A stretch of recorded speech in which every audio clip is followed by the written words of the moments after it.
up, everybody? Welcome back to Team Officials, the YouTube channel. So this is something we haven't done in a very, very long time, is doing player interviews. So one of my favorite things I've done, my good friend over here did fantastic at a tournament. I was like, yo, we got to reach out. And instead of me doing a video of me trying to explain how Lugia works, because I don't know how it works, I don't know how any of these new decks work, I'd rather reach out to somebody who did fantastic at a tournament, and we talk with them and see how it goes. So, James, how you doing today, sir? I'm doing fantastic. How are you, my friend? Oh, I'm great. It's Friday. The weekend's coming up, so I'm excited. Of course, people watching this, it's probably Monday. But yeah, today we're talking about Lugia. First of all, congratulations. What was it, top 4, top 8? Yep, I top forward the first late night, the North American late night special with Tyranitar, which I've been looking forward to playing for weeks and weeks and weeks after watching it in the Japanese tournaments, and then I was able to follow it up the next night with a top 4 in a 90-person limitless tournament. So I'm kind of just on a little streak with Tyranitar and having some fun. Jeez, and for those who don't know, when you look at these late night tournaments, you might think, okay, there's not a lot of people here. No, this tournament had like 400 and something players. Like, this wasn't just like some cakewalk. Like, you see some late night or certain tournaments at night, they're like 20, 30 people. You're like, sure, but it was 400 people. I was like, yo, this is like super legit, right? Yeah, this was the biggest one ever, actually. They had 453 players. I was up until 3:30 a.m. and I didn't even make the finals. So I can only imagine they were up for a whole nother hour after that. So it was wild and a really cool experience to be able to play that big of a tournament online. Yeah, you say late night, but geez, no, there's no way. Like early morning. yeah. That's like super late night. Okay, but before we start talking about Lugia and everything else, I think we'd rather just give like an introduction. Just give us a little bit about you if you want to talk about yourself, just real quick. Sure. So, hey, everybody. My name is James, also known as Wames. I've been playing the Pokemon trading card game ever since base set. I've gotten 5 Worlds invites throughout that time. I come from a competitive background of Magic and Yu-Gi-Oh as well at differing times. I won Virginia Regionals in 2017 with Lapras, and then I top 8'd US Nationals back all the way in 2011 with Tyranitar. And so the fact that Tyranitar is a running streak here is really exciting. And while I haven't played competitively in a few years, and I didn't have any points until last weekend for this season, going into Fort Wayne, but I was able to get 75th in Fort Wayne with Gudra, and I'm going to be trying to get all my points here in quarter 4, and I'm going to be going to all the remaining regionals and everything other than EUIC, and try and see if I can score this last-minute Worlds invite. Now, I can't remember. Have you done something like this before, or was it somebody else who's like?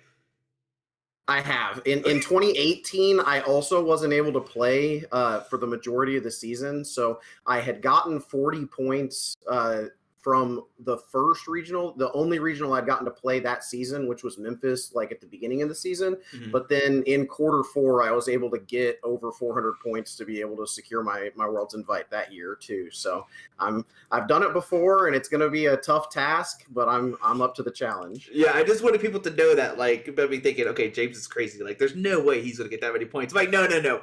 He's done this before, my friends.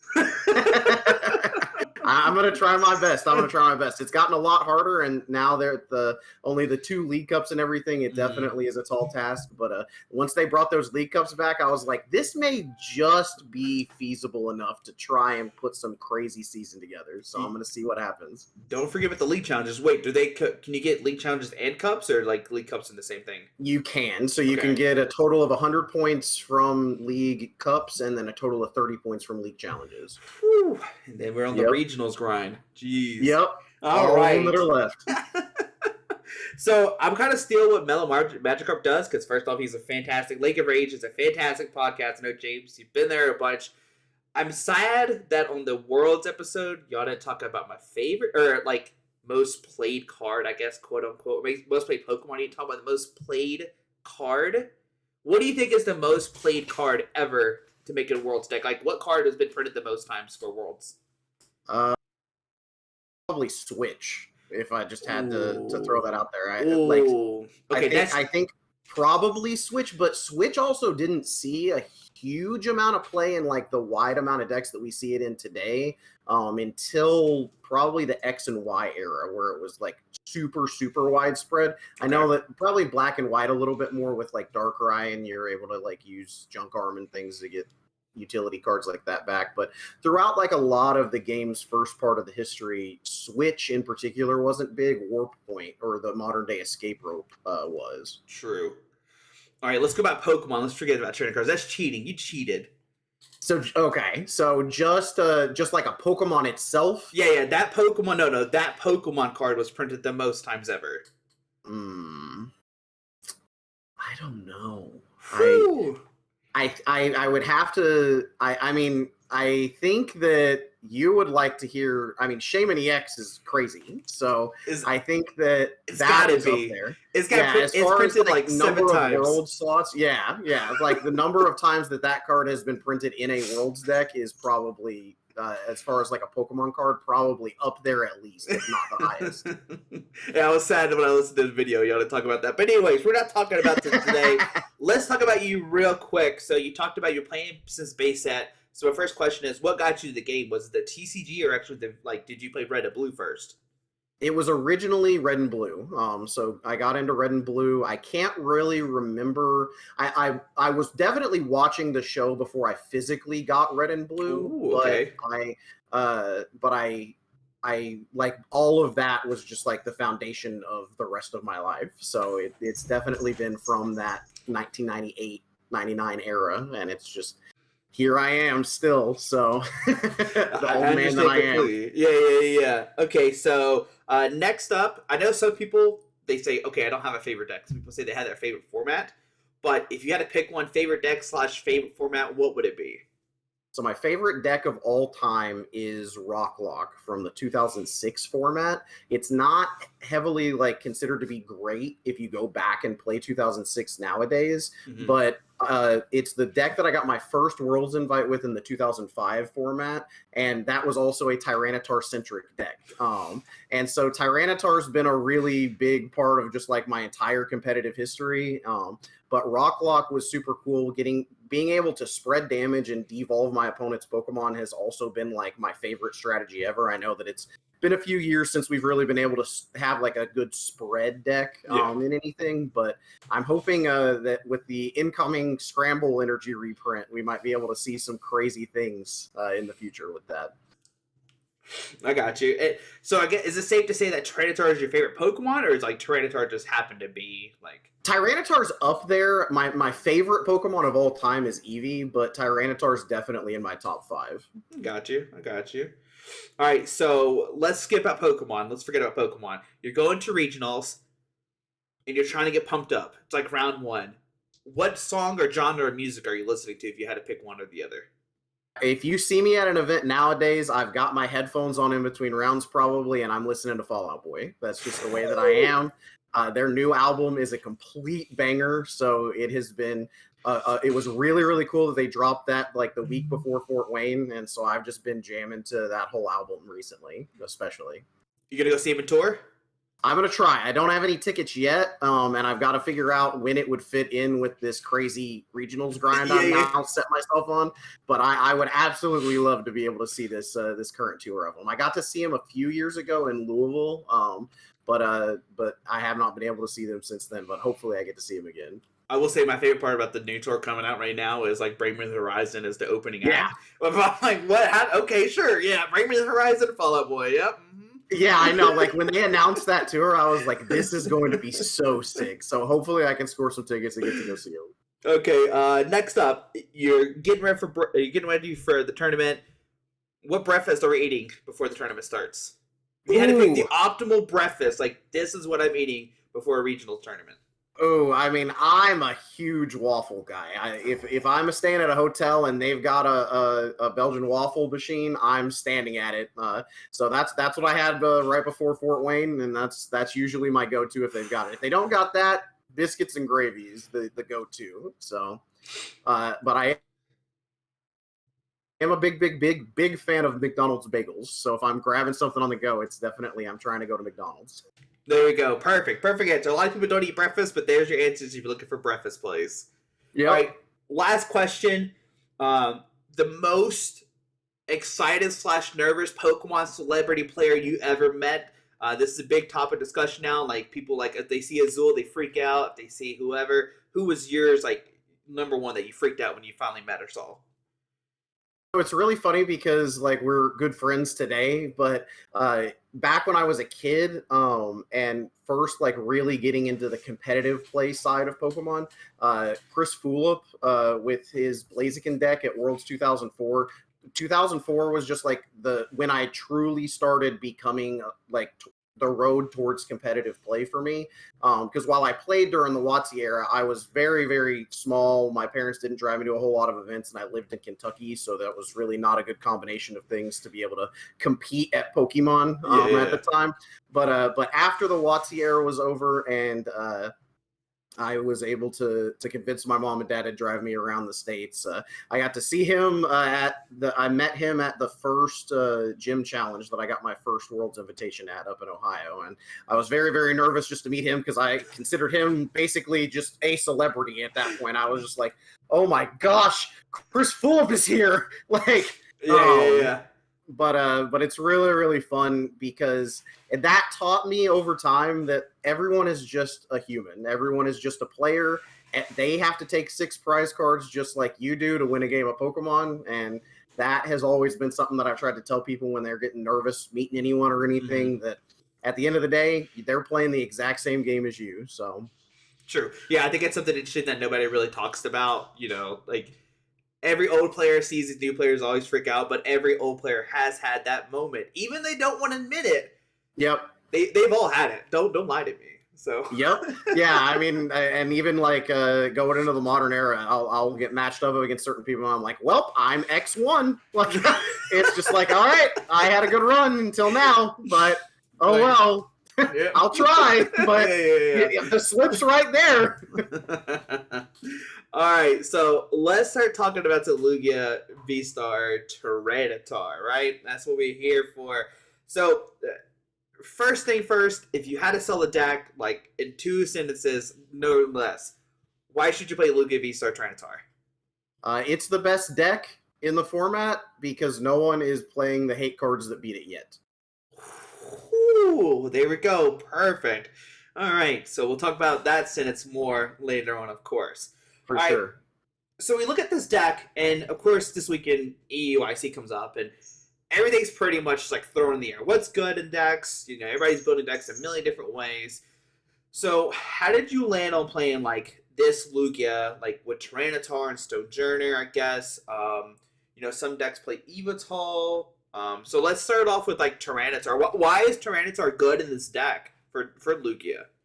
So Tyranitar, I started by seeing the like multiple results that the deck has had in Japan over the last few months, and when I saw it at first, I was like, that's really interesting that like Lugia is going to continue to be playable. And at the time, I didn't know like how good it would be, especially in comparison to the other stuff. It doesn't have like overwhelming tops over there. It does well, but Lost Box has like is winning the numbers game over there so far, at least for the most part. But Tyranitar is just so good with Lugia because Lugia does not have, or Lugia / Archeops doesn't really have the breadth of options when it comes to special energy currently in the format. I know that that'll just obviously increase because they usually give us 1 to 3 special energy per set nowadays. And we're getting like some really interesting ones in the next set, and we've seen some like colorless variants come back again in the future. But for right now, single strike energy on Tyranitar literally gives you the option to KO almost anything in the format. I say almost because like the only thing I can really think of without damage modifiers is 330 HP VMAXs. So like Urshifu, you can't like one shot even if you stack all 4 single strike energy on Tyranitar. But outside of that, you're able to just have a one-shot option that KOs anything that you're facing while also not like compromising your deck to do so, because the other single strike Pokemon that you have access to attach those energy to actually line up super well with the rest of the format too. Like you had mentioned Eviltal, which I haven't played this week, but I have tested a lot with, and it is a very, very good option. But I continue to opt for a second Stonejourner because Stony J is just the man. That guy, he understands. So Stonejourner has been absolutely fantastic. It lines up so well against Arceus. It lines up really, really well if you're playing the two of them to prize map your Lost Box matchup. And it's just been very, very good between those two attackers to be able to power up, in addition to just still attacking with Lugia itself. It's still a very, very good attacker. And honestly, I do a lot of, I don't even remember the name of the attack, but I attack with Archeops a lot more than you. Okay. I guess, like, especially too, like in the Lost Box matchup, like you said too, like I guess Archeops definitely swings up. But yep. Talking about Tyranitar, you're talking about how you're just like swinging, right? But the downside of Tyranitar is you discard stuff. So are you ever like swing a Tyranitar V before the game ends? Or if it's like, if the opportunity arises, you could take the one shot. We're going to go take the one shot and get out of the way. So what I try to do is, like, obviously they will present you Pokemon to the front that you will need to use that big attack on, but optimally, if you are just choosing the way that you formulate the game and you're drawing the bosses on time and everything, then a lot of times you don't really want to do more than one of those big attacks per game because, like you said, discarding the top 4 cards of your deck is not a very good thing, especially in a deck like this that has limited resources, like its special energy, like the few bosses orders / Serena slots that it gets to play. You're not really you're definitely not gaining anything off of discarding the cards off your deck in this deck. Now, you will end up attacking with Tyranitar a lot, especially in the Lost Box matchup with its first attack, Cragalanche, which is really interesting because its secondary effect of making your opponent discard the top 2 cards of their deck is super relevant against that deck, because not only do they not have any way, usually outside of maybe one Roxanne, to shuffle their hand back into their deck, and they're drawing so much with Colress and Comfey, so you can potentially get them into situations where they mill out. But it also is just good because with 3 single strike energy, it KOs Cramorant, and even with 1 single strike energy and a double turbo, it KOs Comfey and Sableye due to weakness. So you're really able to line it up to where that is a viable attacker. But what I would stress to people who are picking up the deck is that while that seems like just like a go-to, like, okay, I just attack with Tyranitar on turn 2 and just start swinging, you usually will lose the prize race, especially if they're prepared for that. The Lost Box variants that are switching to Radiant Charizard instead of Greninja present not a great time for Tyranitar V overall, in addition to any type of prepared Lost Box variant that's running like Sky Steel Stone is going to take major advantage of any Vs that you present to them.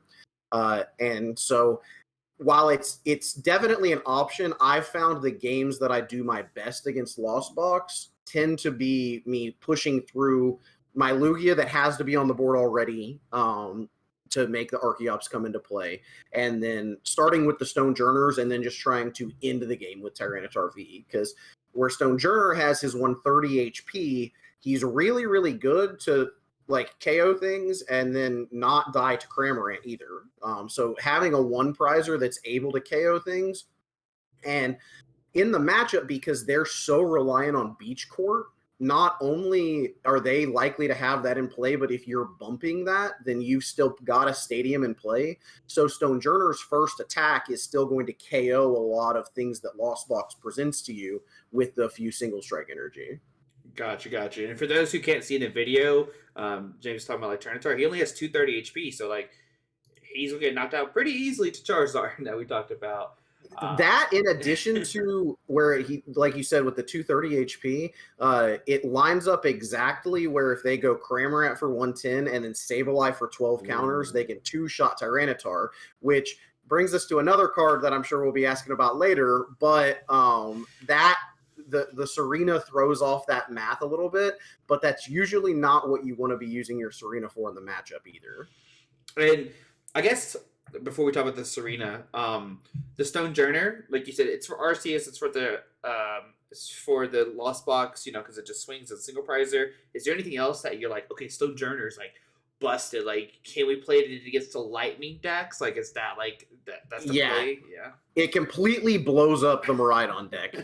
If you like, it just annihilates that. The fact that you're able to KO the VMAXs off the bench with they're playing the Regieleki version, then you're just able to go ahead and eat through them. But it mainly is just really, really good because of how many Arceus there are around. Now, sometimes, like especially like in the mirror, it can also present problems because like Lugia does resist the fighting. And that's also part of why you would potentially want to run Eviltal, because where you're not really afforded the room currently to run switching cards, Stone Journer's second attack, not letting you attack twice in a row, can produce some issues in the Lost Box matchup if you do want to go ahead and try and swing with it over and over again. Whereas Eviltal does not have that problem. It would be able to go ahead and just swing and then swing again, even after getting hit, without having to retreat or find a different attacker. Sure. Eviltal would also solidify.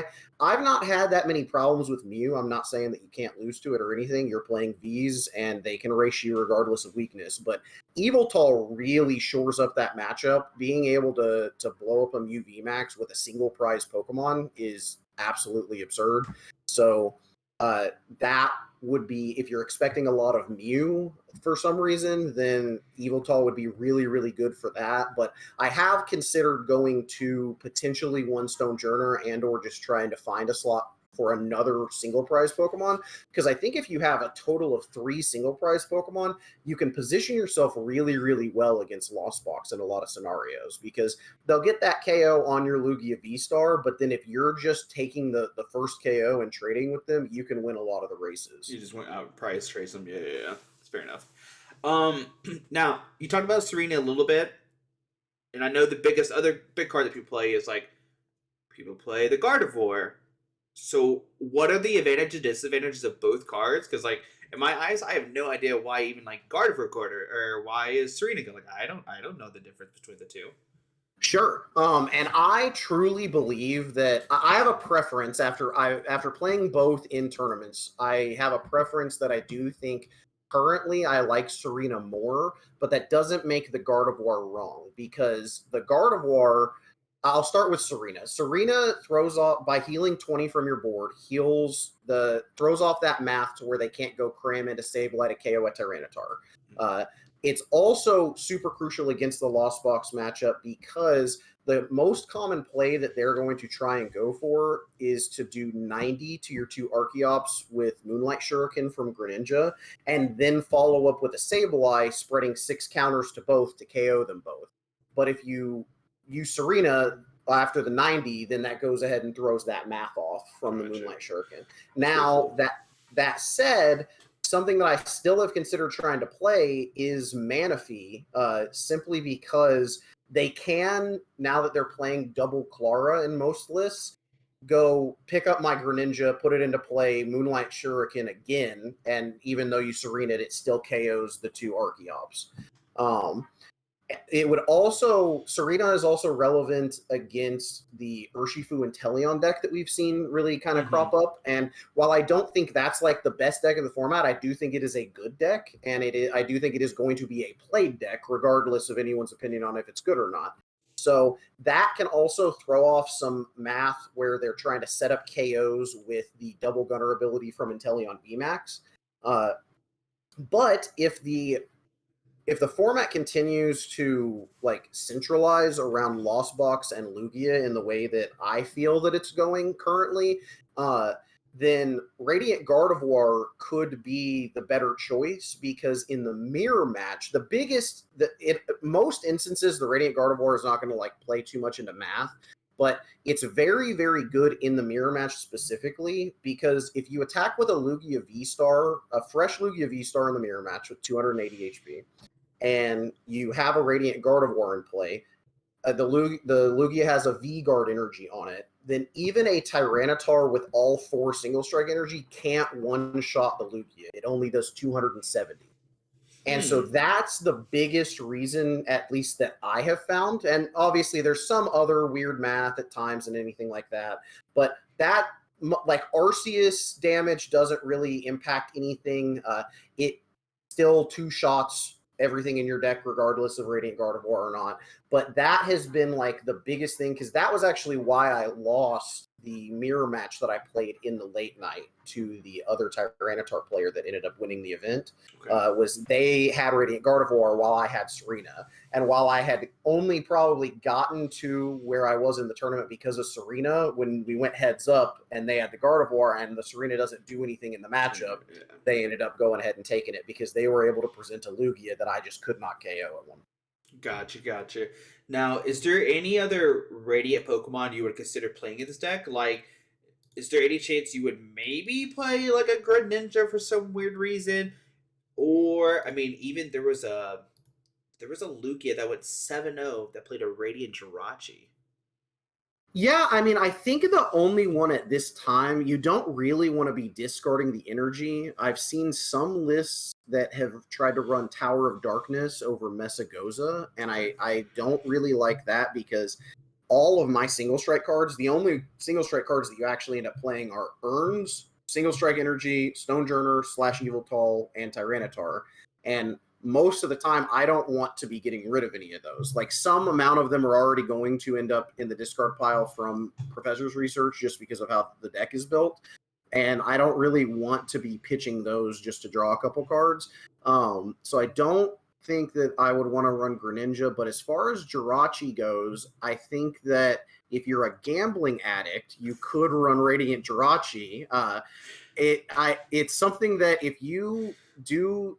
My problem with Radiant Jirachi is that it makes your deck super weak to the biggest card against you, which is Path to the Peak. It being shut down by that, not a good thing.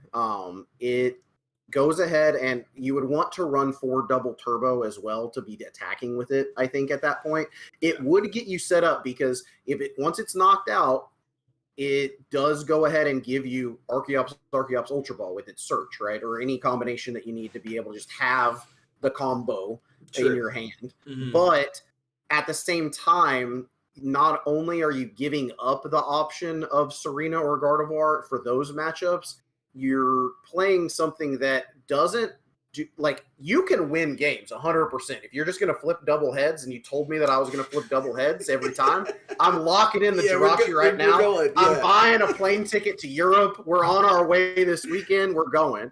But the way that card usually goes for me is I'm like, okay, I'll go ahead and try out Jirachi. I immediately get path judged. They KO it. And then I'm like, I'm not interested in this, actually. But yeah, I have seen some people playing the Jirachi, and it is interesting. And if you do hit a KO with it, it is huge. Like, if you're able to just put down a double turbo early, go ahead and flip double heads, take even a 1 prize, it will massively shift the game in your favor. But if I don't know, it's not the card for me, at least at this time. I'll say that. All right. And before we move on to training supporters, let's talk about, Lugia VSTAR 4-4. Is that just a preference? 4-3s? We saw what, 3-3 to 3-2, but now it seems like everybody's on the 4-4, 4-3 train. Is 4-4 just a preference? I personally prefer 4-4. I currently, right now, on the list that I have 4-3, but I'm not sold that that's correct either. I definitely am getting overall the turn 2 Lugia a little bit less. Naturally, since I do just have the 1 less copy. But where the deck I feel is so tight on space, it's just so hard to fit everything that you want. And where I know a lot of lists have only been playing 2 or 3 Urn, and I know we'll discuss more about trainers in a second, but where I'm on the 4th Urn and pretty locked in on that currently, it really is one of those, like, pick your poison type of situations where you've just got to decide which do you want the the longevity and trying to get a little bit luckier to get all of your combo on turn 2, or do you want to go ahead and just go all in on the turn 2 combo, and which I'm not saying is wrong either, but it's just one of those things where like you have the option to increase that turn 2 consistency by playing that fourth Lugia, but the main thing is there's not a single matchup that you're going to want to put down a second Lugia. So the minute that you've got the Lugia V-Star in play, you have 7 dead cards in your deck, or True. 6 dead cards in your deck at that point. And you definitely feel them now that people are playing a bunch of judges and things, because they just keep coming back. So it was one of those things where I was like, even if this is giving me a little bit less consistency right now, for like the actual just turn 2, I have the 2 Archeops and I have the Lugia V-Star. It's something where, like, to fit other cards in the deck, I think that it may just be an unfortunate necessity. Gotcha. Okay, makes sense. And I guess the big thing too is like people have to get used to not playing incense as well too, which is like probably the reason most of the time we saw the 3-3 or 3-2 list sometimes with Lugia. Now there's 3 tech cards when you think about Lugia. There's 3 that always bounce around lists. There's Dunsparce, which I think Dunsparce is okay to get rid of now because Stunjourner exists. Whatever, we'll counter the lightning that way. But you talked about a little bit Manaphy, to protect your bench from the snipes. And not only that, also Pumpkaboo. You mentioned Path to the Peak. So, like, when do you decide, like, okay, I'm going to play Pumpkaboo, I'm going to play Manaphy, or why are we not playing them? As far as Pumpkaboo goes, I don't think that you have the bench space. Like, even in a situation where you're getting rid of the path, at that point, you would have to... Pumpkaboo has lost a lot of usability because we don't have Quick Ball anymore. So where we only have Ultra Ball as really a way... I mean, there are other ways between capturing Aroma or the card that I like more than that we'll get to in a little bit. You do have ways to search basics out of your deck and then add them to your hand rather than in play. But the only like 100% way right now is really Ultra Ball, and that the thought of having the Lugia V-Star and just having an extra Ultra Ball on turn 2 to put down a Pumpkaboo and then to go ahead and get the 2 Archeops into play, and then now my bench is at 4. Whatever I have active, I've got 1 slot left, and this deck doesn't really have that space because Luminion, in my opinion, is like the lifeblood that makes this entire deck function, and that's why I think that it's like super important to be playing at least 2 of them. I've considered even going higher than that at times just to like guarantee, because a lot of the time in this format, because like you were saying, where we've lost Evolution Incense, and we've also lost Quick Ball as another discard outlet to be able to go ahead and pitch something like the Archeops that you need in the discard pile. I found that you very often do need to use a first Luminion very quickly in the game for Professor Burnett to dump those Archeops physically. And so when you start doing all that to your bench, you just run out of things to do, because now you don't have space for any Radiant. Now you don't have space for anything like that, and you're also going to be limited on attackers. And if you don't have space on your bench to put your attackers down, and you're having to discard them to these researches and things to go ahead and find everything, then you'll just run out of things to do very quickly. At least that's what I've found. Yeah, go ahead. Yeah, sorry. And I guess the big thing too that people are going to hopefully test more before they go into EUIC is, like you said, like Luminion, it's lifeblood of the deck. It's probably not if the best card, but one of the most important cards, so for consistency wise. But now you can't attack with it anymore. You can't get rid of it. Like, once you drop it, Fish is chilling. Like, it is a prize liability. It's not swimming away. So I think that's something people have to get used to, too, where they're like, okay, I'm just going to drop Luminion willy-nilly. Like, I have a supporter card. Do I play this supporter card, or do I Luminion for a supporter card to get a better one? So that's kind of like... 100%. And like I every game that I play, I'm like, oh, if only there was some type of special water energy that I could be finding to go ahead and like hit with Luminion and send it away. And I do think it's also very important. A card that I have not played this week online in any tournament that I've played in is Collapse Stadium, and I think that that's going to be super important to go ahead and knock those Luminions down. But again, that doesn't immediately give you access to that bench slot either, since that's just knocking it down, and then you've still got the stadium there. And while you do have ways to go ahead and then bump that the next turn or through your attack with Lugia, it's not like you immediately free the bench slot. But it definitely is something to be considered, and that's also part of the problem, I think, with the other cards that you mentioned between Dunsparce and Manaphy. While they definitely have their spots, Manaphy especially picking up some not only value from against Radiant Greninja, but also now that people are playing the Urshifu VMAX again, picking up utility there. But at the same time, that deck is running that Inteleon to go ahead and spread those counters, which I think is super relevant for both Dunsparce and Manaphy. And Dunsparce doesn't have a huge amount of utility. I don't really think it's that relevant against the Regieleki Miraidon pile. Sure. I don't think that matters that much, because you're just going to go so far ahead in prize trade with the Stonejourners once you're set up, that even if they go ahead and KO your Lugia immediately or whatever, that's totally fine. I do think that it does have relevance if you're expecting Flying Pikachu. Okay. Because the only evolution that you're able to attack within your deck is Lugia. So if you are expecting Flying Pikachu, I think that Dunsparce is a possible addition to still be playing, just because being able to go ahead and send up a fresh Lugia, hit them, and then not have that KO'd immediately back by Max Balloon is super, super important. Because that is definitely a card that, with the current list that I've been running, you can easily struggle with, just because my Lugia is going to immediately die. And it's not as simple as just setting up two, because with Lugia not being a single strike Pokemon, you don't have that many colorless energy to be able to go and attach to Lugia. True. And I guess this is a great point, too. I didn't even think about the Flying Pikachu, but yeah, I guess, hey, if you're going to EIC, you got to watch out for the Flying Pikachus and start testing against it, too, because I have seen Antina builds, and I was like, well, sure, right? But that makes a lot of sense, so...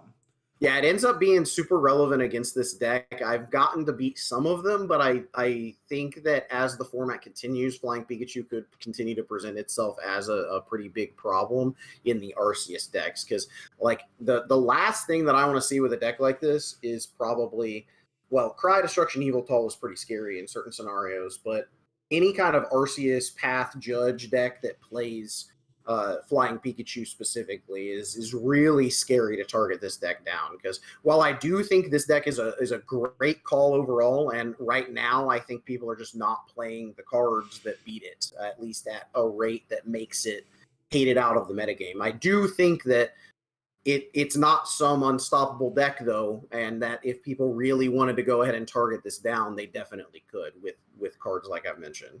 Gotcha. All right, so is there any other Pokemon that I've missed or haven't talked about tech-wise that you've seen in Lugia decks? I'm trying to think. I don't think there's anything that huge. I know that we talked about the Yveltal, and that's really like the biggest alternate attacker there that I can really think of. The other thing that I have seen / considered is Deoxys, the one that's Rapid Strike, Single Strike, and Fusion Strike. Okay, yeah. Because what you're able to do is it can hold Single Strike energy and then do a lot of damage that way, since it is a Single Strike Pokemon. But then you can also run a single copy of Fusion Strike energy just to attach to it with Archeops. And then it can do like a massive amount of damage to something like Urshifu or anything. And so you can just throw that guy down out of nowhere and then all of a sudden have a one-price psychic attacker that could blow something up. And I do feel like things like Urshifu could potentially make that worth thinking about, at least. I've obviously not locked that in myself, but it's something that I have tested with a little bit, and even without the Fusion Strike energy, the Lugia can do a pretty nice chunk of damage there.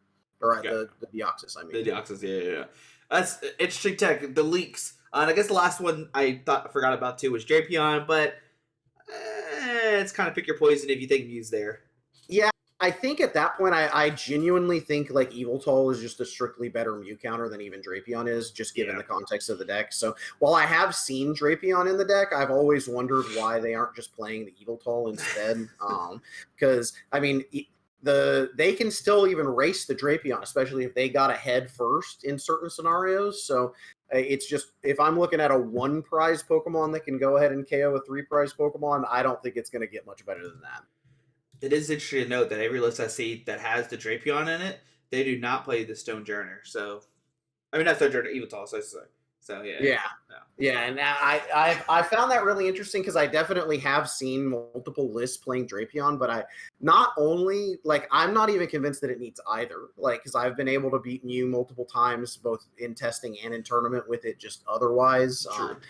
You definitely can end up on the back end if they're going first, and especially while I'm not saying that they should be playing Fusion Mew, if they are playing Fusion Mew and you start something like a Lugia V, they can just run away with the game, just like we've seen throughout that deck's history, where if they are just able to go ahead and get going to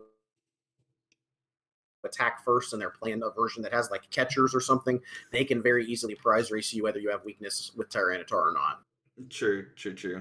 Okay, so that's enough for Pokemon. We start talking about trainer cards and supporter cards. 4 research, 3 research, preference at that point, 100%, right?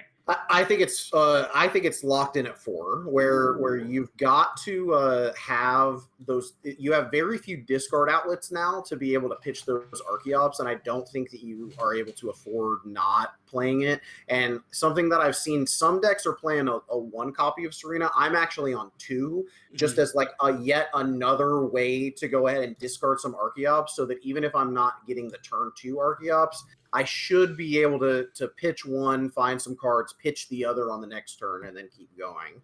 But I think as far as research, I would never play less than 4 personally.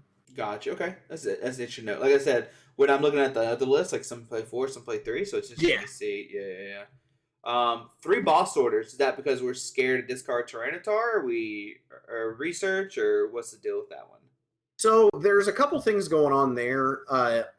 You do have to worry about milling something with Tyranitar, especially if the game presents you to where you're going to need to attack with Tyranitar's big attack twice, because you're going to end up milling 8 cards of your deck. And if you mill all your boss's orders, they can very easily, especially in these online tournaments where they see your deck list, they can go ahead and take advantage of that.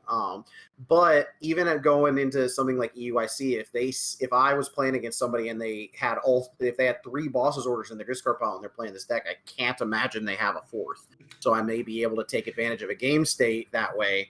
But the other thing is, this game reaches a point where very quickly, actually, like turn 3 or turn 4, where you don't really have a way to keep playing support orders that aren't bosses orders or like the other gust effects like Serena, because a lot of time you'll like get your research and go ahead and pitch your Archeops, get your stuff going, but you'll draw into 3 or 4 special energy and these urns and things like this that you just can't physically like keep digging for. And so what I found is playing a higher boss count allows me to just naturally draw more bosses more often with my draw for turn, or by effects such as gift energy or treasure energy if you're, or I think it's lucky energy if you're playing that. But and that's why I also find those type of effects important, because you very quickly, like, while I want to play 4 research to make sure that I open it, and I want to play 4 research so that when I get judged, that's what I draw into. If they're not judging you and you're just sitting there, you will accumulate 2 to 3 urn and like 3 to 4 special energy in your hand very quickly, and you can only attach that 1 per turn. And if you go ahead and discard like all of that just to try and find a boss for next turn, you'll run out of energy and not be able to do anything pretty quickly, especially with your other attackers, because you have to burn an energy. If you don't put all your Tyranitars in play, which is super important to not do against things like Sableye or Urshifu or things like that, you're going to have to retreat with whatever you sent up and then put down your attacker for the turn, whether that be Stonejourner or Tyranitar or whatever. So you're going to have to burn energy that way, even if it's a manual attach from hand to your active, whether that's you send up Luminian or you send up Archeops or whatever. And then you bench your guy, go ahead and put all your energy on it from the deck if you're earning the energy back in or anything with earn. But you like that's why I also like supporters like Worker. Worker has been absolutely fantastic for me. I don't know that it's a staple of the deck, but I really have been enjoying playing it, both because it's just a card that lets me draw 3 cards, like while I'm in the middle of the game at worst. But it's also a searchable supporter off of Luminion to go ahead and get rid of Temple, which could just otherwise make me not able to attack. Because if I have a Tyranitar active with 4 single strike energy and you put a Temple into play and judge me, I'm passing, I guess. Yeah. And I don't like passing, so I really like the option there to be able to just, well, you may be able to go ahead and research into a stadium. You may be able to research into a stadium, and then that still would result in a pass. But if that's the situation that I'm in, and I'm able to just go Luminion, Worker, get rid of Temple, then it's really, really good. And it still can go ahead and get rid of Path if you're able to draw it naturally, which I've been able to do a couple times too. Okay. And I guess you talked about the energies and like discarding them and trying to save your resources. And some of the lists nowadays are playing Judge. And you even mentioned yourself like Judge is a busted card. Would you ever include it in your Lugia list? Because I see some that do play 2 Judge, maybe 1 Judge. Yeah, I think I think it's almost a necessity to play at least 1. The other night I did not play 1 in the list that I submitted, and that was, in my opinion, a mistake. Against the Comfy decks, they can very easily set up a scenario where they can prize ratio if they just have access to everything they want the entire time. Yeah. So even if it is holding on to a Judge for like that very last, put them down to 2 prizes, put them down to 1 prize, and then Judge, while they may have a small deck at that point, there's not a guarantee that they're going to be able to have the exact pieces they need in the order that they do. Because even if you're putting them down to a total of 15 cards and then they're drawing 4 and they have a couple comfies, there's no guarantee now that their energy are exactly where they need to be, or that they have the energy recycler to put their stuff back to Mirage Gate it back out, or that they have their last Clara left for turn to pick up their Radiant Charizard.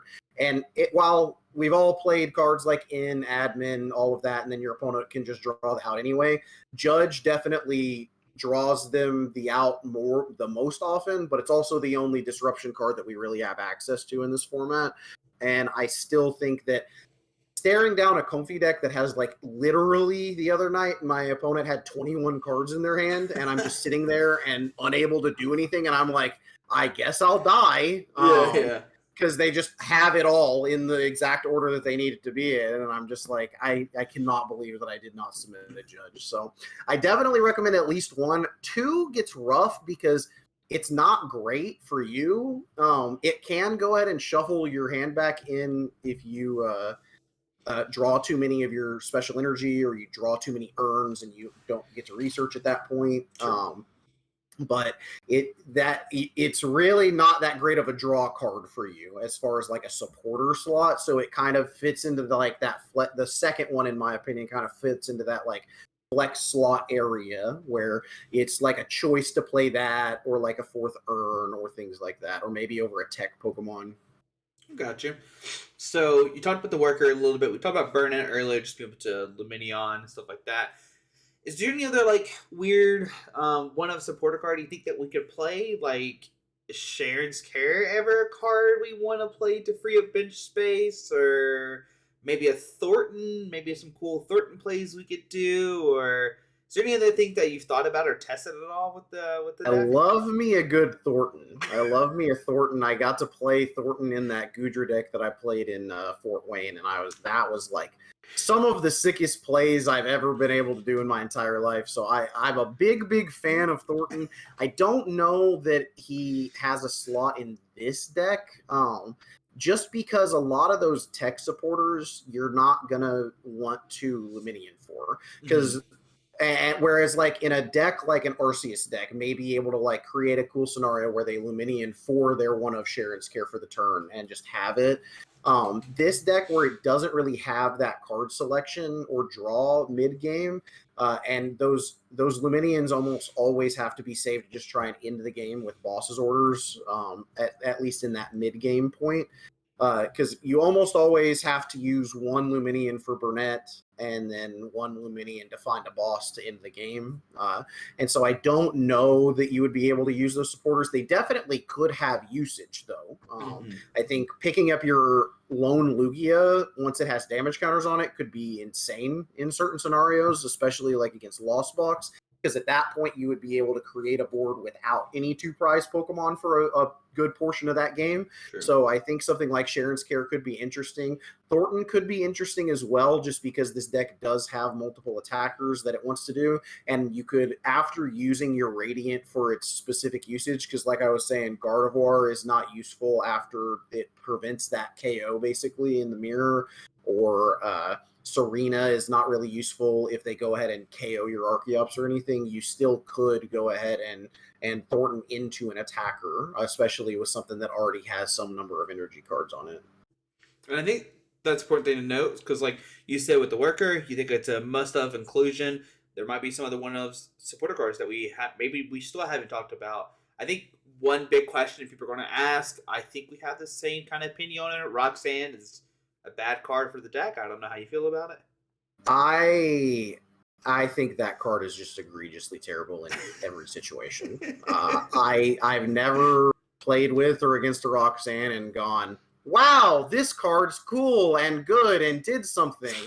I almost exclusively refer to that card as the blank card that they have in Standard, because it just does not have an effect. Because I either have it in my hand and I'm dying anyway by the time that I'm legally allowed to put it into play, or my opponent does it to me, and by that time, I'm looking at my board and I'm like, yeah, sure, I'm at 2, draw game, and they're like, almost had you after the Roxanne, and I'm like, no, you didn't. Yeah, I know some people are going to ask that question if they you know more about supporter cards, but I know we're probably on the same boat. Like, no, it's not. Yeah, I'm not a Roxanne fan. Yes or no? Palpad ever or no?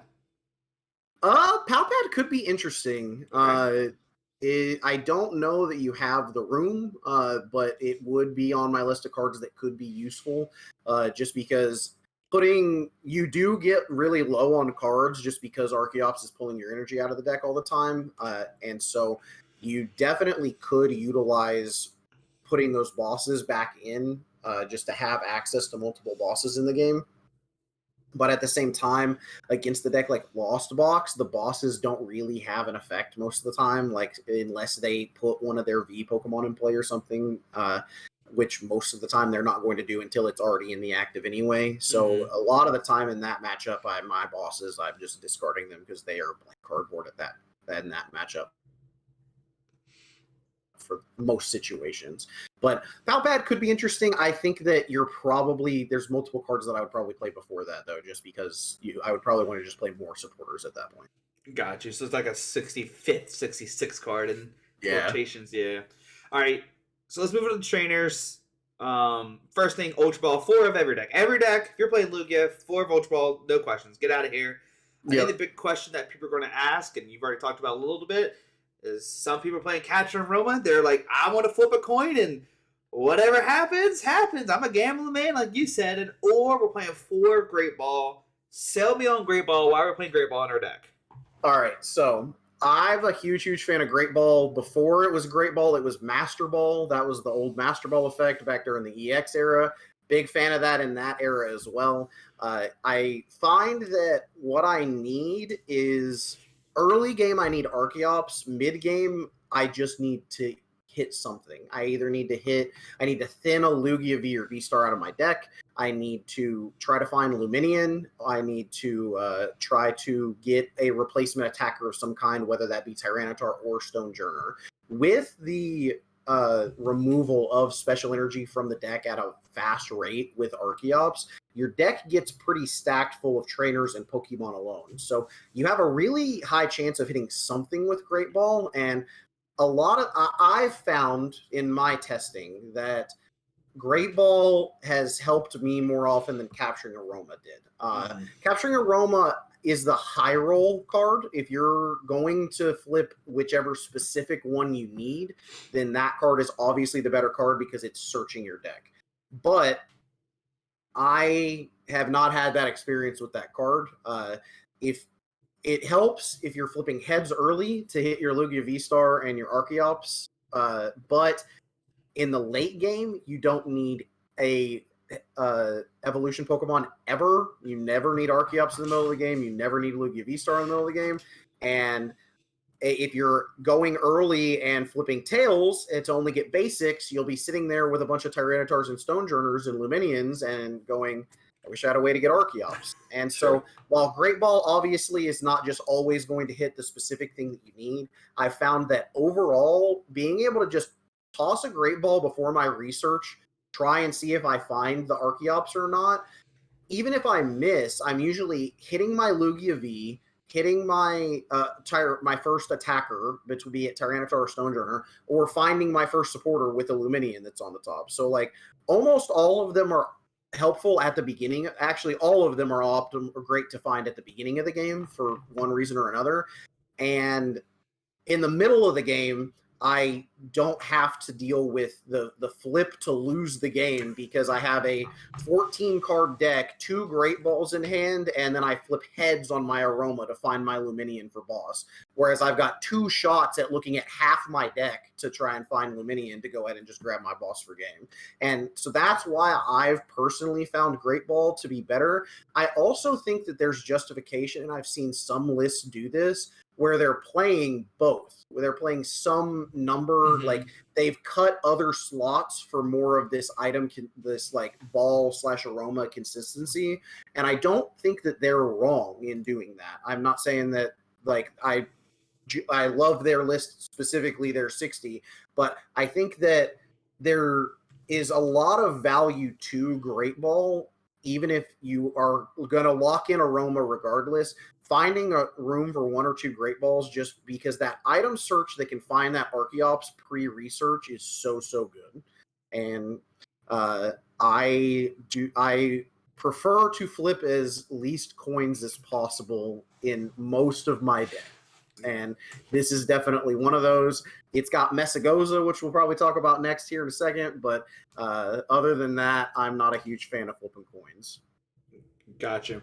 And before we go to the stadium cards, the last card is going to be Nest Ball. You've talked about capturing Aroma. Nest Ball is a 2 of. And it's interesting because when you start looking at lists, the lists that do play Nest Ball, like I've seen, like nobody's ever playing 3 or 4. It's always 2, 1, or 0. So what's the value of Nest Ball, and like why can I not just cut the Nest Ball and play 2 capturing Aroma, for instance, instead? You probably could. That definitely is an option to be able to do. The problem I think runs into that problem where it's not going, like I can't plan my turnaround what my capturing aroma is going to do. My capturing aroma plans my turn for me, and that's kind of the problem. Whereas like if I've got a Tyranitar that I'm attacking with up front, and I know they're going to Tyranitar me back, and I'm going to need to Tyranitar them back to go ahead and keep prize trading. Then with a capturing aroma, I very easily could just flip heads and lose the game. Whereas if I've got a Nest Ball in hand, I know that I've got a Tyranitar next turn. It's going to be there.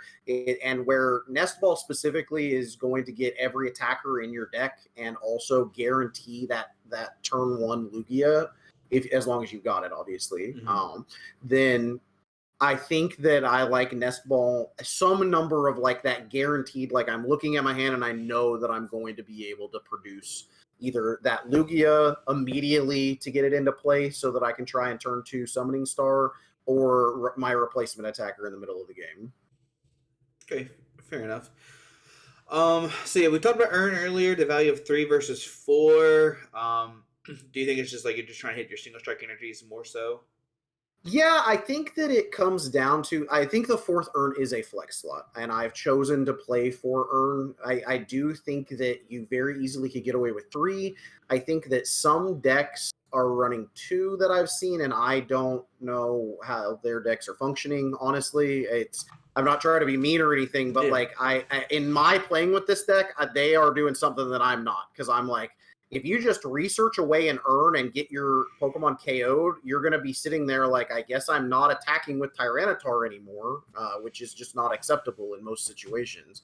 But with the 3 like normal number of earn, I find that that's usually fine to go ahead and just keep researching as you go throughout the game, and you're going to have a replacement earn for when your active Pokemon gets KO'd.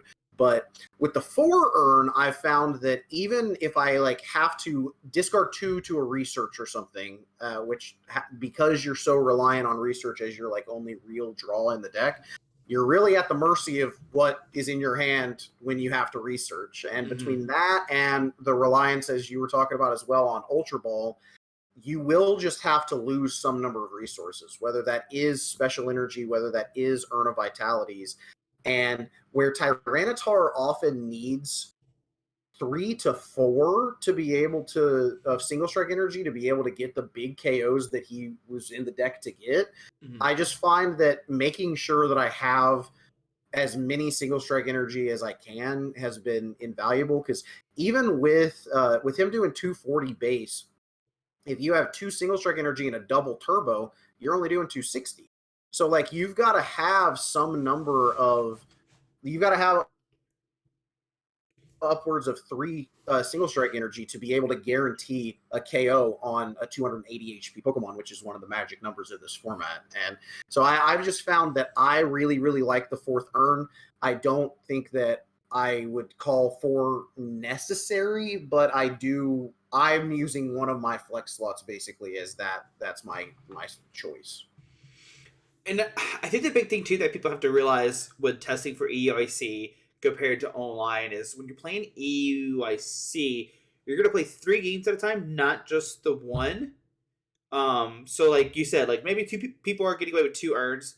Sure, they get the hots and they're like, okay, I'm not discarding with 2 earns. Yeah, this is really good. My best of 1, I never discard my earns.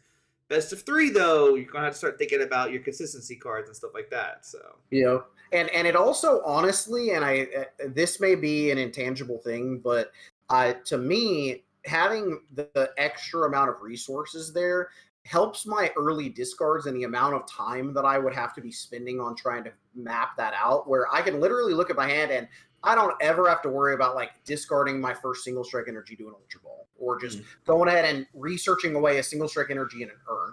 And I think that if you're just like going for points and you're just trying to go ahead and win as many games in general as possible, pushing cards like that to the max can very much help you, just to be able to go, well, I can figure it out, the specifics, when we get into the mid game. Whereas if I'm only playing 2 earn and I'm sitting there and I've got 2 single strike energy and one of my 2 earn in my hand and my research is my only supporter, that game is going to be really hard to navigate from the get-go. And it may not even be worth navigating that game.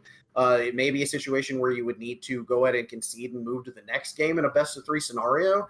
And I think that I just think that there's intangible things there where that like a 4th earn really, really helps. And like you said, consistency is key. Look out toward that's the best example of this, right? Yep. All right, let's tackle the stadium, right? You look at a 3 Mesagoza, you're like, why in the heck would I let my opponent have consistency? And I guess the other ones, you kind of tackle the Tower of Darkness. It's just bad at discard energies. We're not discarding Pokemon. Get out of here. But I guess the one you talked about is Collapse. And even then, like, could we play Path to the Peak to counter other decks by any chance? I think that, so Mesagoza is really, really important as the stadium, just because it's yet another way to get Archeops in your hand before your discard outlets have to go off, be that Ultra Ball or Research. So I think that your turn 2 consistency is just really upped by that card. Obviously, some games you're going to play it, you're going to flip tails, your opponent's going to flip heads, you're going to feel really bad about that. But something to keep in mind with that is the scenario where you're flipping tails and your opponent is flipping heads is only 25% of the time. So it shouldn't be that too often where it feels really, really bad in that one turn, like back and forth. But it definitely can feel bad. Collapsed, I think, is something that is really, really good for the deck. Something that, like, I've considered dropping that 4th earn to go ahead and accommodate, not only for an additional stadium slot, just so that when they're going, these Arceus decks are just going to be locking in Starbirth for attach double turbo, Path to the Peak, judge you on before you get your second turn, and you're going to be sitting there and you're going to be like, all right, am I going to draw an out to that or not?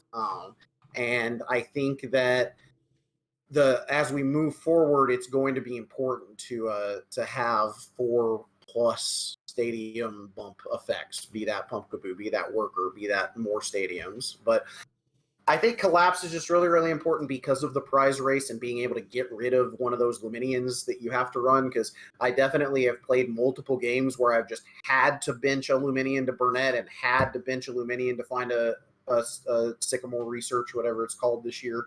But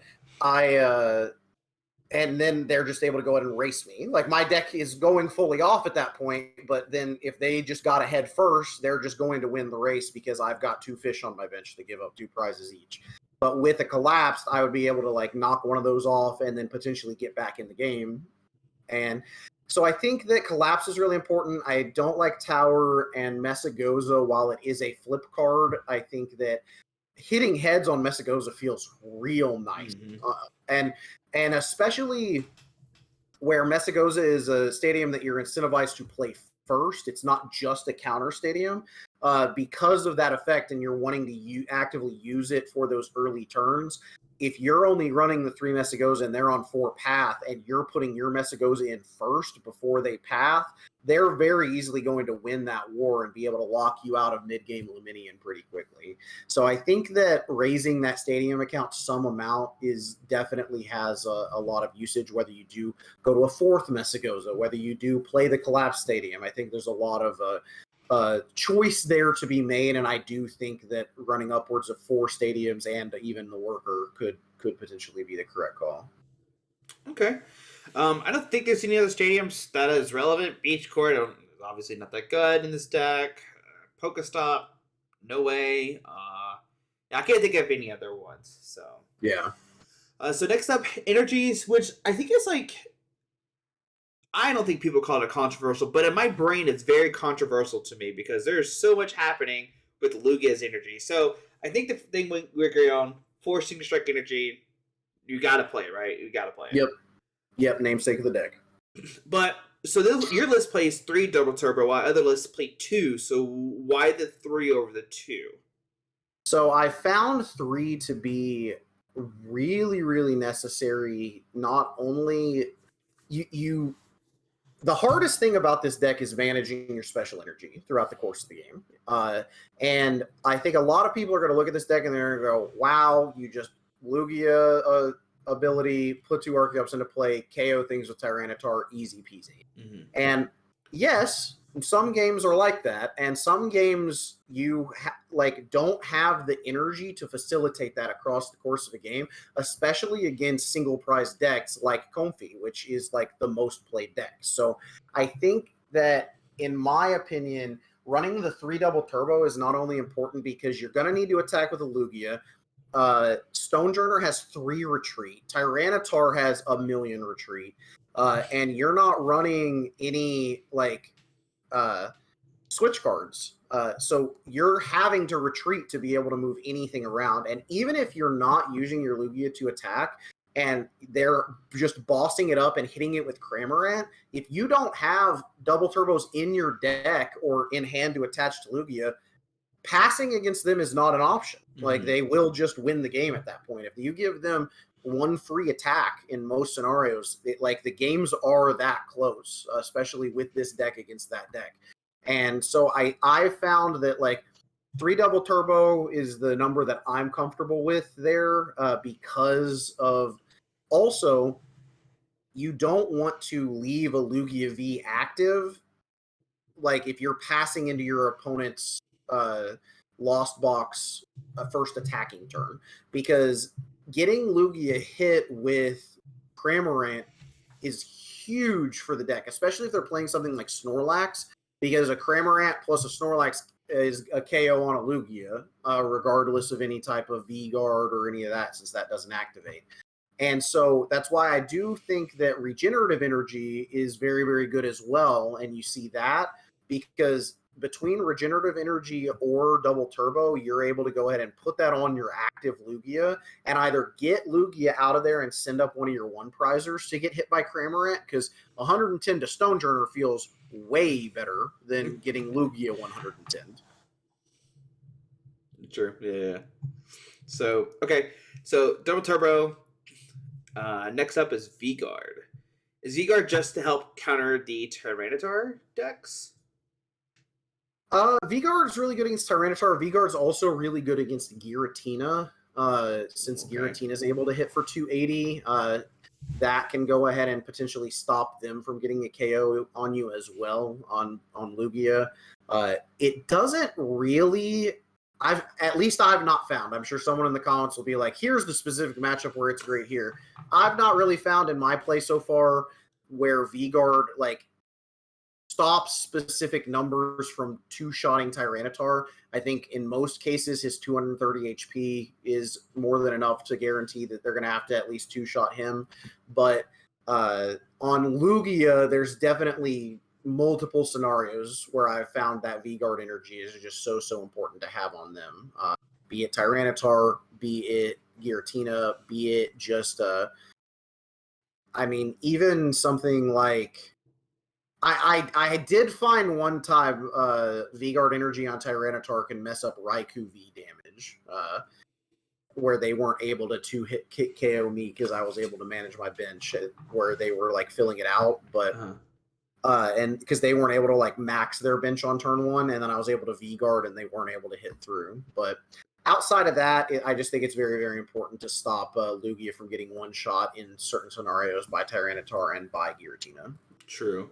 And I guess the important thing, like you point out, like in the Raikou matchup, like there's going to be situations where like, oh, V-Guard, yep, he's going this turn. He's going to protect my Pokemon. So yep, it could come up and you can play against XYZ deck. You're like, oh, this is busted. Let's go.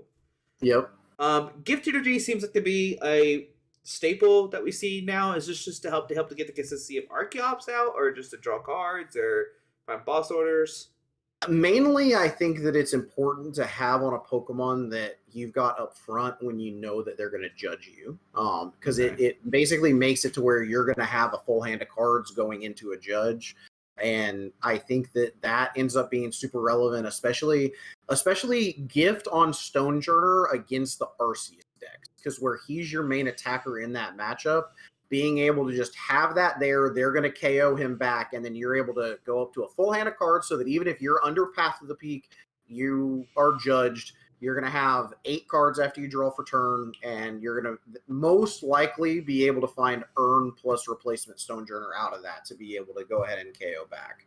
Or keep going. And I think that amongst just like the generic, like drawing extra cards with gift energy is like the specific scenarios that I found where it's really good. Got you. Dumb Josh is going to ask, how does the interaction with lucky energy and gift energy work? You get to do both. So you go ahead and draw the 7, and then you get to draw off a lucky. Is it one of those weird interactions where I get to pick how it works, or no? Yes, you get to pick how it works. I believe. Let me double check actually, because I don't know if it's that way online. Gotcha. But I think that you should be able to use both. Actually, I may be wrong here. With Lucky Energy, it's when it's damaged, and then the other one is when it's knocked out. Oh, so okay. I think you will actually have to Lucky first. I've not had too many situations with Lucky and Gift because I did end up switching the Luckies for regenerative energies. Because I did find that came up more against Cramorant than like Lucky Energy provided me value. And so like while I do think that Lucky Energy is not a bad card, I found playing multiple regenerative energy was indeed better. Okay, and that's a great segue because I want to talk about Lucky Energy. I thought you were gonna have some crazy story. You're like, nah, just kidding. We're playing regenerative. What else outside of Cramorant is regenerative helping? Like it's some crazy numbers like Arceus smacking you for 130 with Serene plus regenerative. Can that save a Pokemon from being knocked out or something crazy like that? found any situation, like most of the time it is just like blank cardboard, because immediately after you evolve that first Lugia, you don't have any more evolutions. So like you're not getting any extra value out of that. But even just like even in the scenario where they, let's say you start a Lugia V, you go ahead and nest ball for your one prize Pokemon, you retreat with double turbo energy, send up your Stone Journer, and then pass into Comfey, they're very likely going to escape rope you. And then that Lugia V is going to find its way back up if you weren't able to get other Pokemon down.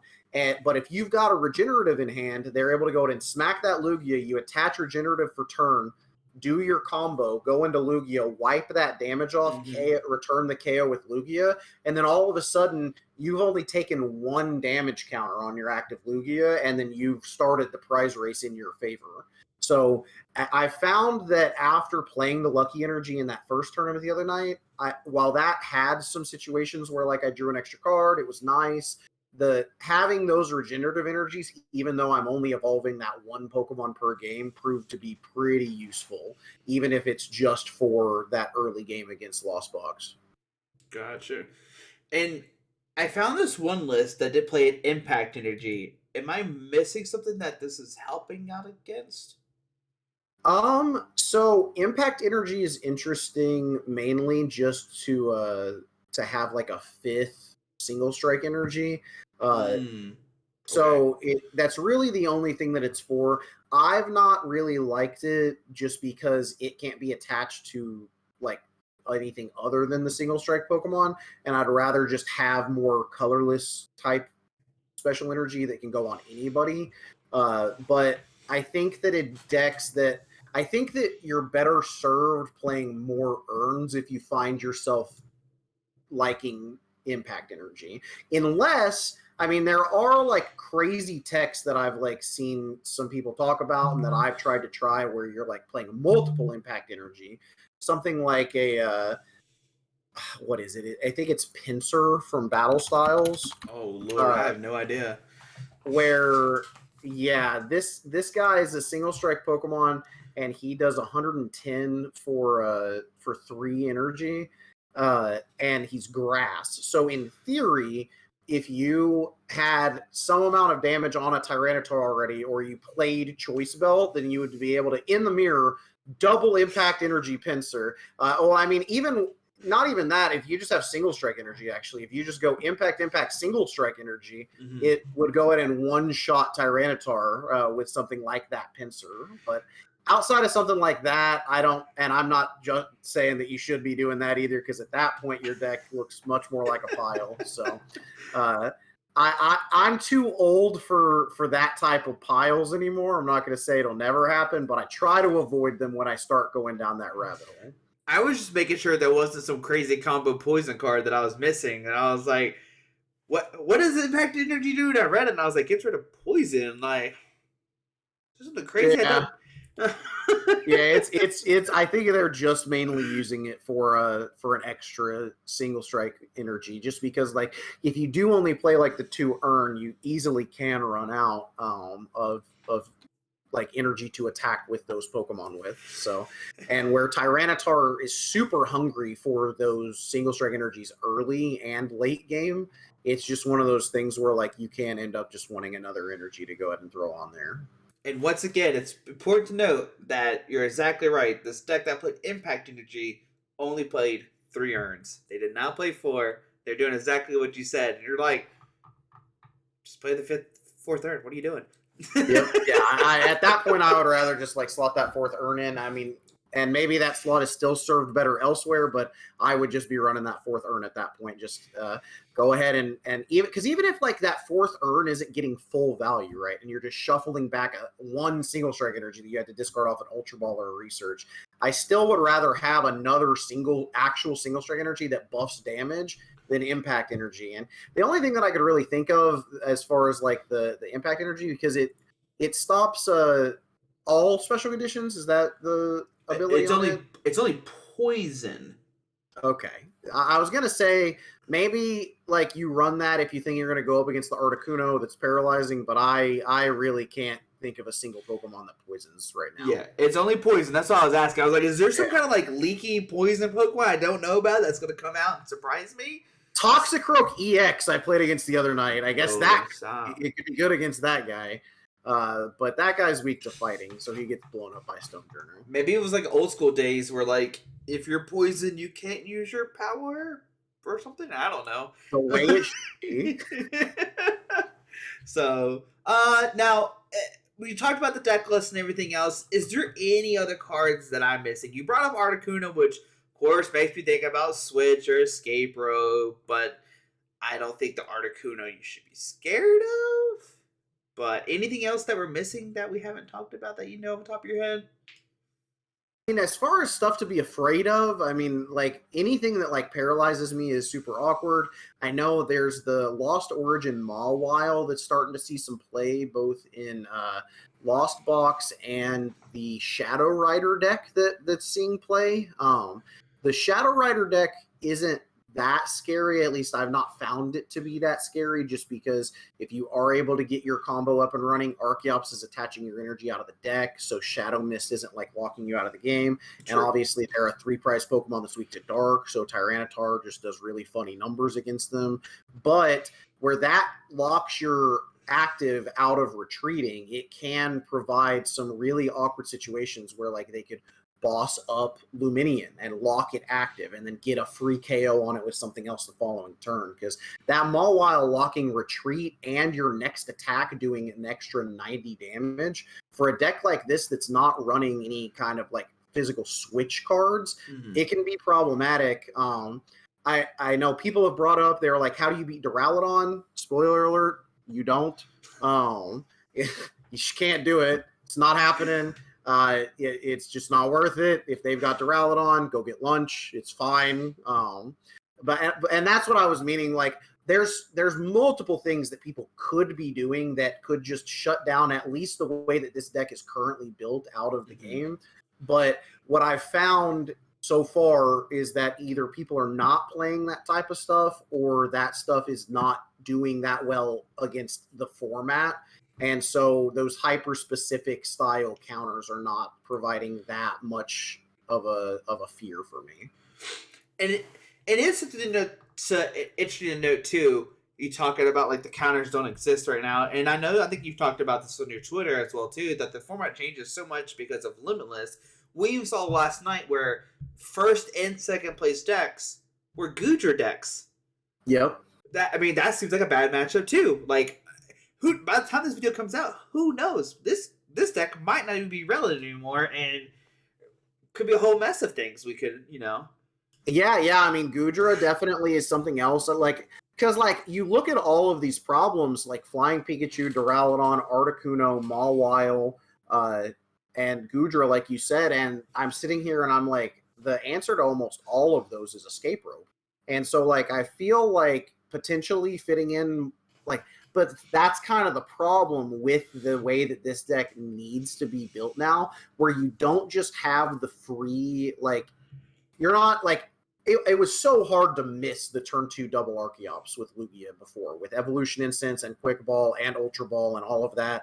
It was so hard to miss that, whereas, this deck is having to put so much effort into getting that together, whether it be playing Professor Burnett in the first place, much less using that as your first supporter of the game, putting a Luminion into play to find that, running Messagoza, running the Capture and Aroma / Great Ball stuff.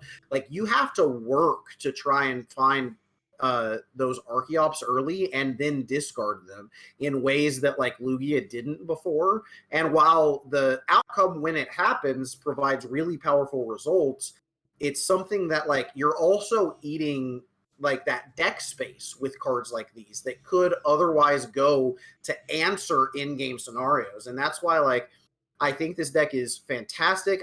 I recommend it for things like League Cups. I think this is a great League Cup deck because especially that first weekend until after we see what EUIC results look like, I think that this is providing really, really good matchups across what we know of so far. And at something like a League Cup, it's really hard to just play a counter to one deck, right? True. In a format that right now at least seems very open.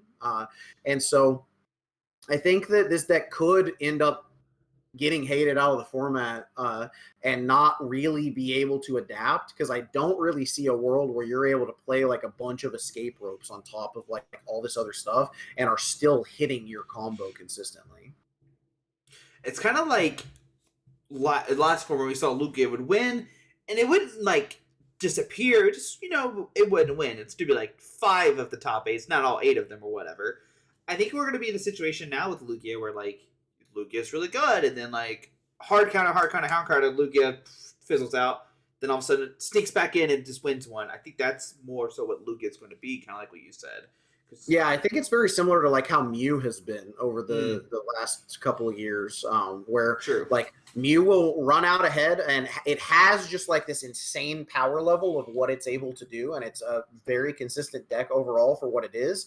But you can't really super, I know that we've seen certain things, but like you can't super adapt that deck to be a jack of all trades. That deck is doing what it does, and it does it very well. But if you choose that you don't want to lose to Mew today, and you're going to run 2 Drapion and 4 Path of the Peak and all this stuff, the cards exist to where you can choose to not lose to Mew. And I think that's the kind of thing that we're going to see with Lugia moving forward, because before, Lugia just had so much free deck space, so much consistency, that it was able to run all of its counter.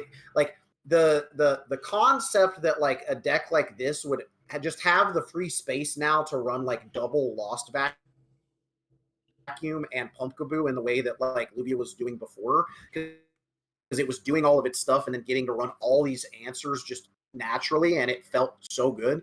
We're not there right now. And I think that's something else to be said for the format, because it's been a long time since we've had a rotation. And I think that this is a lot of people's first rotation. True. And at these early formats, it's tough to like be the jack of all trades of any deck or play all these counters or have all the answers. Sometimes you're just going to need to play a deck that's consistent. It does a powerful thing, and you're going to lose. Like if your opponent is going to run like the things that beat you, and that's okay. Because I mean, I think Mello made a similar sentiment on Twitter earlier today, where they were talking about sometimes you just are going to run into a bad matchup and lose. And when we go into these formats that are a smaller amount of cards, like it's one of those things where like you have less support, you have less of everything legal. There's less search legal, there's less supporter choice overall legal.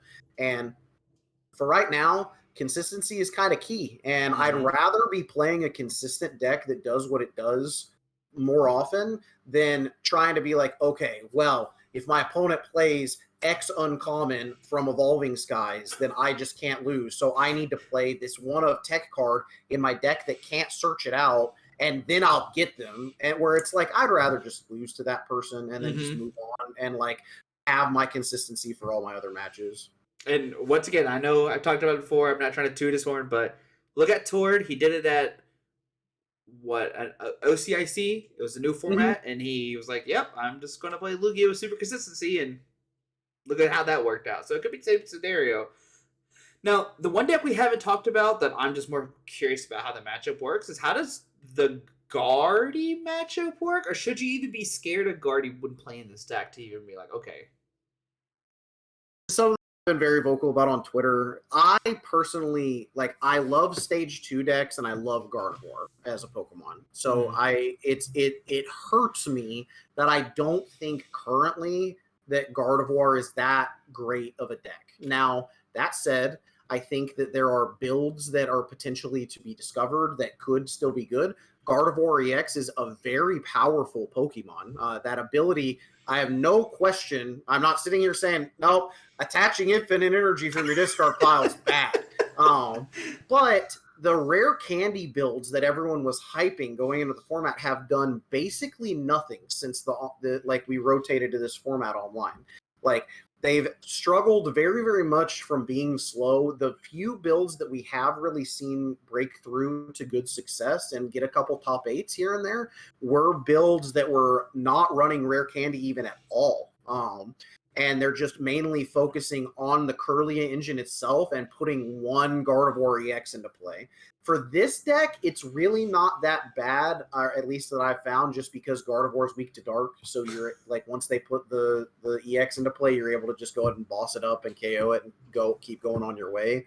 But overall, I think that Gardevoir still has potential, and especially long term, like as we add more sets. I mean, I think even just the addition of Iono in the next set as like another draw card for a stage 2 deck is going to be a very, very big boon for all of those style of decks. But I just think in this specific format, I've not really found Gardevoir to be at least overpowering. It can definitely can and will win games and matches and potentially still put up some good results here and there. Personally, the Gardevoir list that I've messed with is the more like not rare candy version. I'm running one rare candy just because I'm running Arven, so you're able to grab the rare candy for like the turn that you need it. But with this deck overall, I've really not found too much difficulty against Gardevoir in general, just because so much of that deck and the cards that it plays are weak to Dark, and also where this deck is so fast and they're still trying to sit there and getting set up, you usually end up just a prize or two ahead of them in most games. Yeah, I didn't think it was that scary matchup, but I know some people were probably going to ask because... Oh, for sure. Yeah. It's super popular, and so it's one of those things where like Gardevoir is definitely a deck worth talking about. Let me just make sure, because I think we covered the Arceus matchup. We talked about, look at the top decks from Limitless. Also, we talked about Miraidon, Lugia, Gardevoir, Giratina, Mew, Inteleon, Arceus, Giratina, Gardevoir again, and Goodrow. So Goodrow is at 10, if y'all are wondering, on most decks played. So, but yeah, I think that's all the decks, unless you can think of any matchups you think or any tips you would give.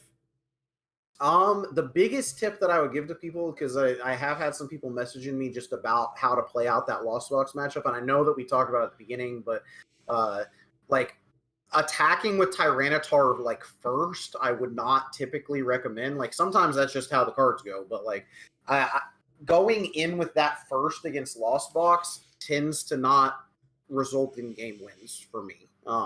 Where you might be tempted to just go ahead and send up, you get that free mill of 2 cards on their deck, you get to knock out the Comfey. I would rather burn through the Lugia that I have to have on board as a 2-prizer, and then later in the game, because like against that deck, unless they put like some V-Tech in play, you're not ever having to do any big attack, because like that first attack from Tyranitar is enough. And all you need for that is a single strike energy and a double turbo, and it's going to knock out all their dark weak Pokemon. And then the other thing is, especially against Lost Box, but against decks like Arceus that could be running it too, if you see a fire energy in your opponent's Arceus deck, that like they very likely have a Raihan somewhere, and they're going to blow up your Tyranitar with a Radiant Charizard. And so it's one of those things where like, I was about to relate this to 2006, but no one is alive anymore that's going to be able to like relate to that scenario. Anymore. I was going to say, like, I treat my Tyranitar V like Lugia EX from back then as often as possible, just because you didn't want to push up. While that guy could blow up anything in the game at the time, you didn't want to use that just because it could blow up anything in the game, because you are presenting a 2-prize Pokemon that they could very easily race you with. And that's why like I like treating Tyranitar as more of closing the game out. And sometimes that means your second and third KOs are both Tyranitar, but sometimes that means playing some long game where your opponent's going to take 5 prizes and then you push up a Tyranitar. And especially in a format where a Radiant Charizard, after you've taken 5 prizes or 4 prizes, and a Fire Energy KOs Tyranitar and there's nothing you can do about it, it's just one of those things where like I've seen people like force Tyranitar in situations where Stonejourner is doing more than enough damage, and I think that that's just really relevant to point out to people that are looking to get into the deck. I think, just to tag on to that, remember guys, you have 2 Tyranitar V, there's no way to get him back. Protect him at all costs. Yep. Much. Yeah. So, but yeah, James, I want to say thank you so much for coming here and talk about Lugia. Is there any shout outs you want to give to anybody or any place, anything you want to do or say before we head on out? Well, I did want to thank you for having me on again. It's fun being able to talk with you again and be on after so long. The fact that we're still playing the game is just awesome. You're one of the OGs of the Poke YouTube community, so it's just awesome to be able to see you still trucking along. As far as shout outs, if anybody's interested in hearing me ramble and make fun of Regieleki VMAX, my Twitter is @WamesGames. I'm working on it right now. I'm loving the game so much that I'm pretty likely to get back into streaming at least every once in a while. I haven't really talked about that to anybody, so that's a little exclusive here at the end of the video. But twitch.tv/WamesGamesTV is my Twitch, and that's likely within the next week or two to get turned back on, at least for a day or two. And then I may actually end up making some YouTube content myself at some point. So keep an eye out. But anything that you are going to see of me, I'll be posting to that Twitter page. So make sure to follow me on there. I would definitely say it's worth the follow. I love waking up and seeing your late night tweets. I get up at like 5 a.m. and I'm like, what did I miss? What has James gotten himself into tonight? Because I'll just do. People have messaged me since I've returned to Twitter, and they're just like, "What are you doing?" And I'm just tweeting. People dislike what I have to say, like what I have to say. I'm just out here tweeting, and I'm having a good time making some noise. But yeah, I'll have all the links to James' stuff down below for sure, with the Twitter, the Twitch, and if the YouTube comes alive, it will be down there too as well. But James, once again, you're one of the OGs, so thank you once again. I can't wait till we play again. I think it's been years since we've hit each other at a tournament. But yeah. It's been too long since you smashed me at a League Cup, but I have a feeling that it's going to come up here soon. So I'm looking forward to another loss. Yeah, a League Cup. We'll see. But guys, thank you for watching. Hit that subscribe button. We'll see you tomorrow. Alrighty, bye.